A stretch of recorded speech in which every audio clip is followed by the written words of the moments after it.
In TROM, we practice what's called time breaking.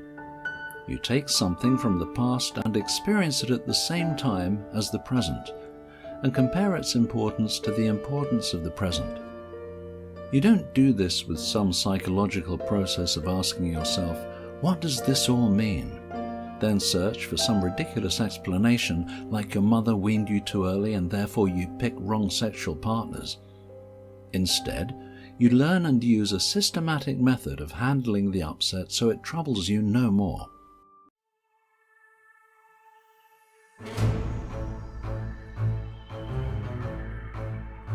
Hi, Alison Tandry of DIY Salvation here to present you our most requested video for this channel so far on how Level 2 of TROM works.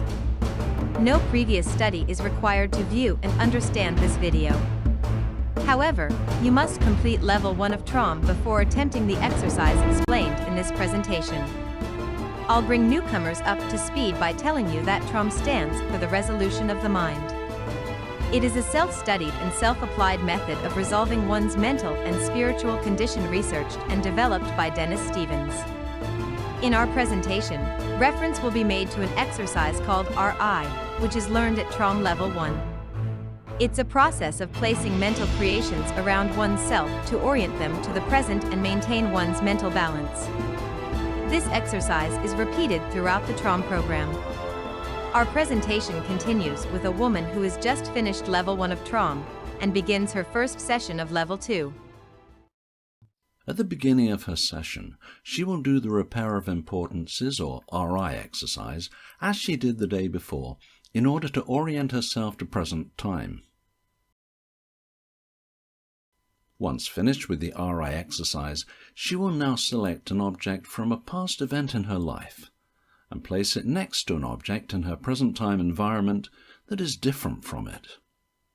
She then notes what makes the past object different than the object in the present while she views both.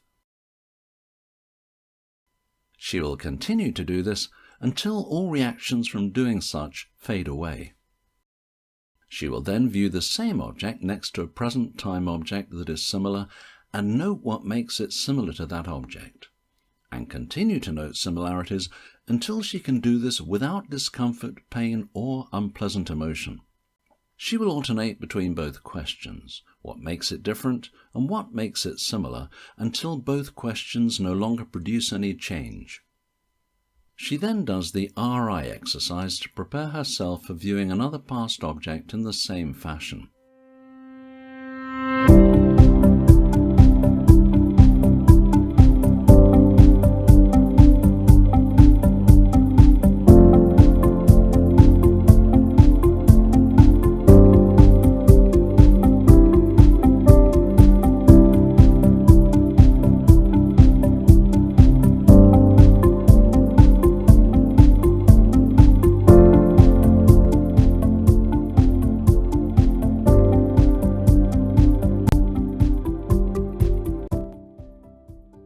Once she's run through the commands with that object until it has produced no more change, she does the RI exercise once more, then ends her session.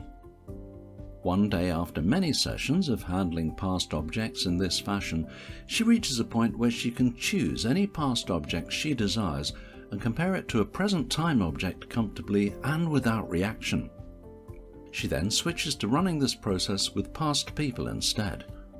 She makes absolutely sure she can do this with any object or person with no reaction whatsoever before she declares Level 2 completed. And that's how TROM Level 2 works.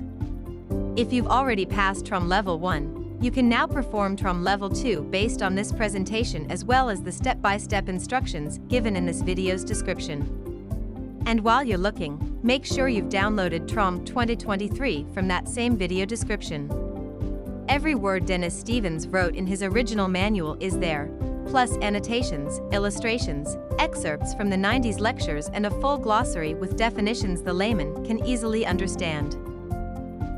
You can also listen to my talk on TROM Level 2 in my podcast on this channel.